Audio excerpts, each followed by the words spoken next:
Like and subscribe in the next 3 seconds or you will never have a girlfriend. Hey, what's going on guys, it's Fortnite Kid here. By the way guys, we are giving away 1000 V-Bucks every single video. Because of all the support you guys showed to this channel, I want to give back to you my loyal subscribers. So make sure to like this video, subscribe, turn on post notifications, and leave a comment with your epic ID so we can contact you. With that being said, enjoy the rest of the video. Of Calc and Clicks, they started off so strong. He's going to try to find one, but no, not even finding that. Metas trades him out, so Clicks and Calc, they end their run at where they were at 17 plays and probably going to drop even further. It was Brutus! No, this was from before. This is an older replay. We went back a little bit to see how this happened because everybody freaked out when it happened. Tfue. And they did trade against Legedian and Armand right there. Tfue, I think, alone by himself against Legedian, and Kanata and Joey 2C even getting involved as well up at the top of this. Where did these guys come from? Why is there suddenly another duo waiting at Grotto? I think this team was playing near the I guess, junkyard area. And now that they see a lot of carnage in the grotto, they might decide to dive straight in. And I think that's exactly what it is. A possible couple of free eliminations since they know that from the kill feed, this is split. Is Brutus still alive? Yes. Wait, what? I know he took out Scoped, but how? Is he still alive at this stage of the game? We're already a full 3 minutes in. Zone is moving. And Kanata and Joey just got the card and the minigun. Tfue and Scoped, he got the reboot. Now they have to fight. Scoped probably only on a pistol. The minigun coming in onto Tfue. They thought they were going to get in out of this scot-free with the reboots. But no, they're stuck now against Kanata and Joey 2C, who they had a fight against early on, and it went in the way of nobody. And it might do the same thing again. It's a 5-way fight, with the AIs involved as well. The question is, will these guys go for the vault? Yes, they will. And this is the first time we might see Scope and Tfue uncomfortable with the loadout they don't expect and don't want. They're going to be clapping back. We saw the way they griefed out games before in the heats, but this is game 6. This is the last moment. There's no chance to flex off and try to go for a surprise shot.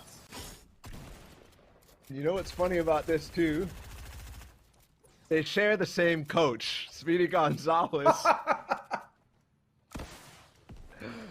And I just have to laugh at that.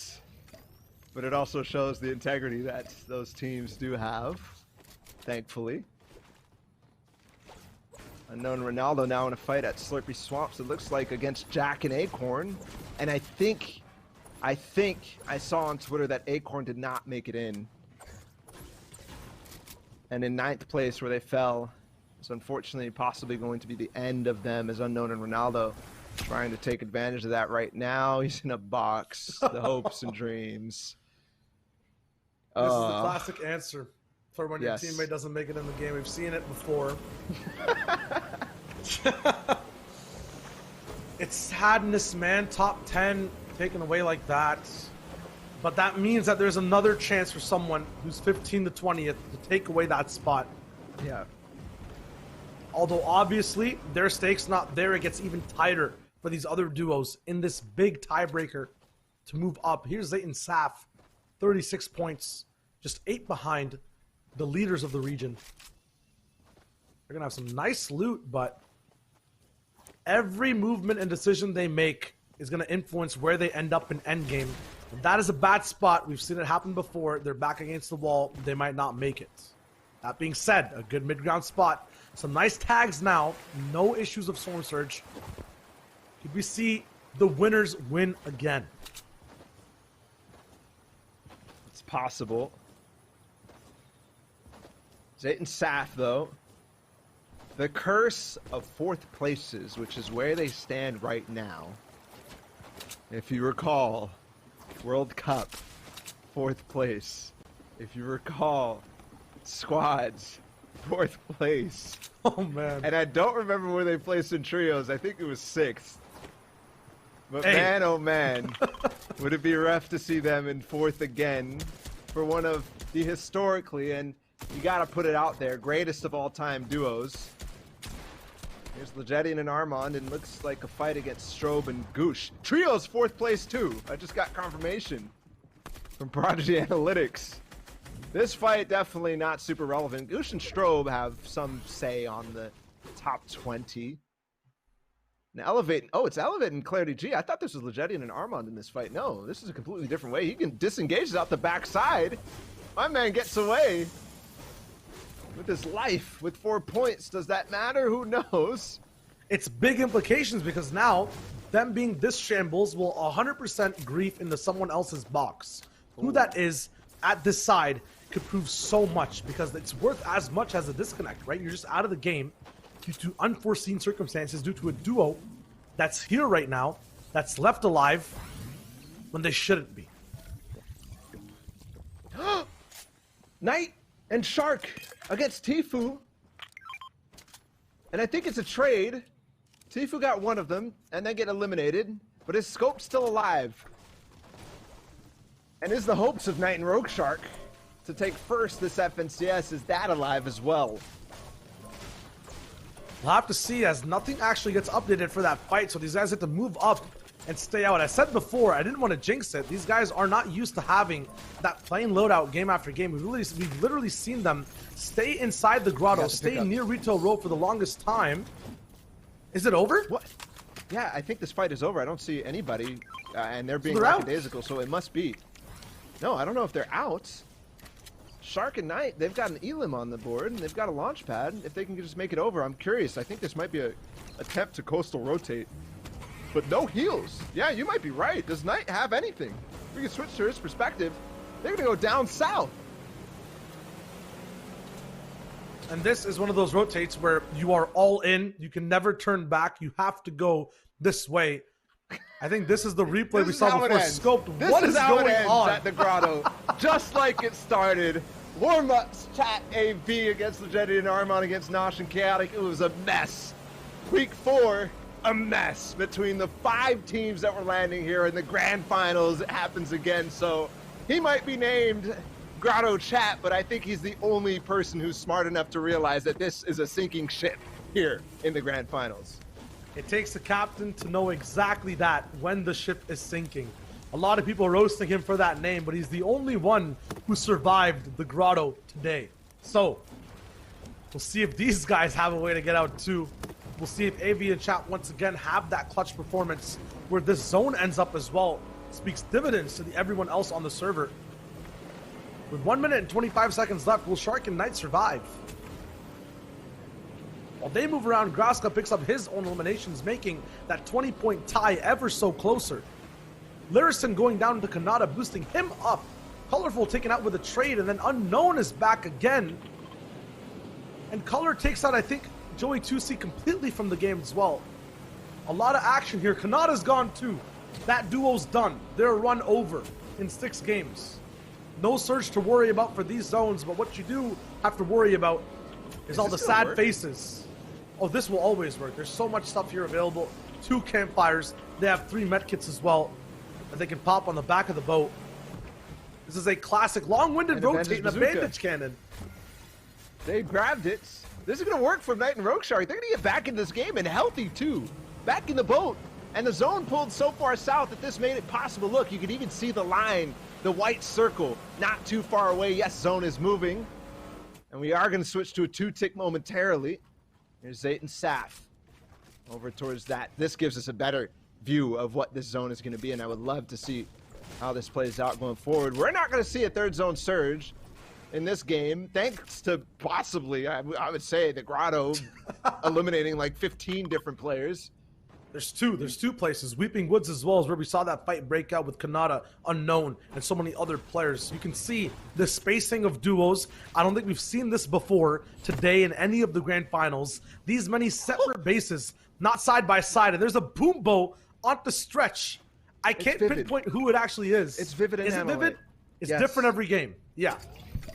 Off in the distance, they take a nice shot at to stretch. And it would be interesting to see if Vivid and Nanolite actually impact Stretch and Bugha this much to make it so Dubs and Mega will win this one. There's the rotate. A nice beam from Stretch. 2 in a row. 20 tags from range. And he's RPGing Nanolite and Vivid. Not happy about that one at all. Making sure that they have a tough rotate and also build for them a big base that they can hopefully get over. As we see, final game. There's Mega. There's Dubs up on that hill. Only a metal base. Is Dubs there? My biggest question. Because all I see is Mega. I mean, we saw their off drop. It was fine paying attention to the Elam feed. There was nothing that actually went wrong. But with 64 people, we might have seen an upset happen before we could have actually caught it. Bugha and Stretch tuning in with them. I think this is the first time where they've made a fast rotation into a spot. Yeah, not on that sort of central island. I think, again, Yeah. a difference from what we've seen. And so southern, too, because the agency is way north of here. Yeah. They have the drum gun, so they definitely landed there, but exploring, doing their classical strategy of getting beams on the run. Yeah, but look at this. Look how many people are actually on the south side, which is the complete opposite of what you would think based on what we saw in the first couple of games. Oh my goodness, Knights playing a little risky, trying to get even farther into the zone. He's going to pay for it. Look at it. South side. This is not where this many teams should be. North side has nobody. Island in the center and the dam, nobody as well. So a flip, roles reversed, has the great on height, and there's Dubs and Mega together right underneath that. I would say it's a lot more difficult rotating south to north from here because we know how hilly that northern side is, and it's all uphill afterwards as well. It'll be a shooting gallery pretty much for anyone based up mountain goat style on the northern ridge.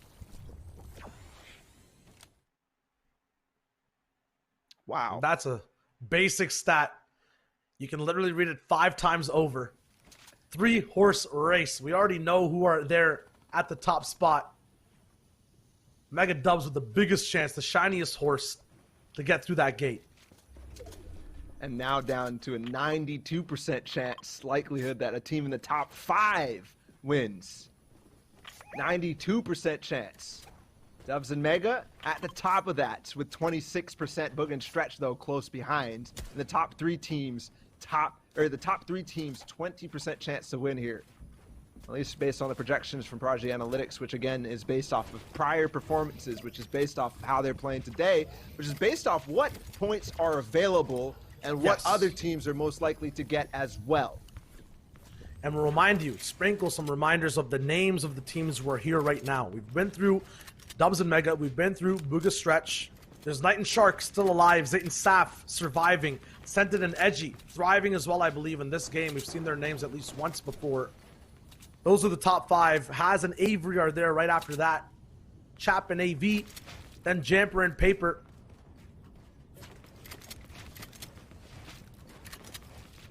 Must have an old leaderboard. It's actually Jamper and Paper at 4th place, then Haz and Avery at 5th. Zayton Sav, Scented, Edgy, Chap and AV after. Obviously, Jack at a disadvantage. I think you have a little spoilers there, by the way. Oh. You might have refreshed a little bit. We're chilling. Chat has to be 300 million IQ to actually decipher that, so don't worry about it. This is so tense. So tense. Mega and Dubs have not moved from that position up on high, and we're now moving and approaching the state of the game.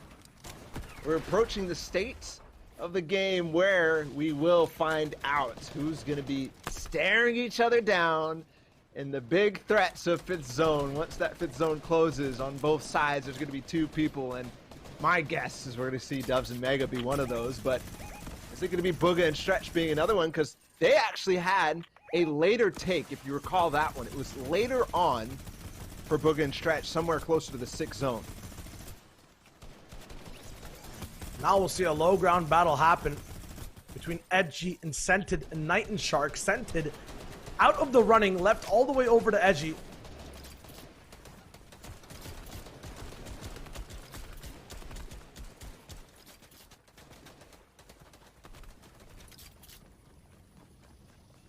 Nano and It Vivid is. all the way up top. Yep. Fifth zone. It's coming in. It's across the way. Oh That side my does God. not pay off for any of these teams. Edgy by himself. Vivid and Nanolite making a play. Okay, so this is important. There's already teams over there. I can't quite see who it is.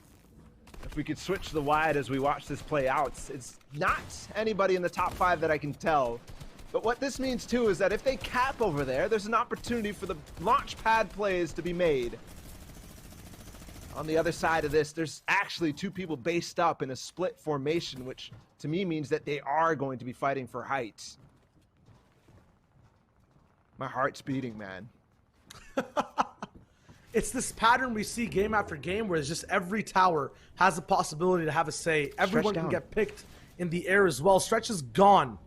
Bugha, the hopes and dreams of being first place again, left inside a box at the edge of zone before he even makes half and half.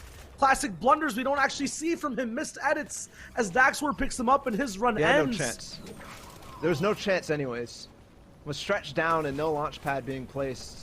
To make the way across the river here, you needed a launch pad here. And How did I they think end they up either there? they either spent it already or just didn't realize the position that they were in, hoping and praying. Kind of the whole thing about season 2 with the launch pads is makes people gamble so much. Mega down to Tristan hit, probably out the sky. And who's on height? It's Massef and Ziff, not even a team that we really expected. They've started to push themselves up, but here, Knight and Rogue Shark might be the only people who had that 20% chance, who are still as a full duo. I think Dubs is still alive by himself. Zayt and Saf in the background there too. This is a reverse situation. We never see these guys on ultimate low, especially when there's water. Once again on this side of the map near Misty, jumping straight back into Lazy Lake. So we could see the return of a city-based endgame, but for now, people will try to start to get back to land. Knight and Shark at the forefront of pressure with an RPG straight from Luca. I know it's above him. Who is that? Kaz I and think it might be Crims. Kaz and Crims, yes. Where's Mega? Where's Dubs? Did they get the pickup? Elevate to the side of him. He still has an opportunity to crawl back into top 25. Avery just landed somewhere up above this. And I can't quite see it. As they make it out the water, hopefully that sound does not continue. And it's up the hill too. This is such a difficult zone to play. As you will try as a solo, though, with Clutcher's clarity and elevate by his side. Rocks gets his teammate taken down in front of his eyes and can't do anything about it. He'll work box to box, trying to find his way up. My question is, who is on height? Damien finally taken out. Class on Zum and Hoax, both of them going down in an instant. It's Haz and Avery all the way at the top. Shark and Knight, though, looming close by. Zayt and Saf also alive. Everyone in the top 10, the top 5 is having a say here. The RPG coming up from Zayt and Saf. Is this their moment to take a game away, to take height? He's trying. Zayt clubbing up a few of his 90s to a tree. He goes up. Him and Haz in the same place. They do have it. Haz gives it And up. it bounces back. It bounces back too, and they don't even break out all that wood layer that Haz the Great and Avery did make. Zayt, right now, clawing their way back up. Haz and Avery did have an opportunity there for a second, but Dub's still clutching. 47 points as he gets top 15. No white health. He can't take more than 2 ticks. He's got the heavy snipe. Whoa! Haz taken down from Zayt, and also Zaf now holding a split tarp from them as it goes right up the mountain. Dub's still in this though, and they need to take him out if they want to, or overtake him with eliminations. 42 points. These guys just need a few more to take that first place slot. Can it be Zayt? Can it be Saf? They jump up to 44. They get some of that placement all the way up at 10th place. Now 8th. Elevate goes down. Dubs on his own. Gets taken out 49. by Origins and Skittles. 49 is the point threshold to beat. Zayt has the RPG. He's going straight down. Waterfalls. It's AV at the bottom with Chap both still alive back to back. Blake and Assault in the box as well. Rocks is surviving, but for how long?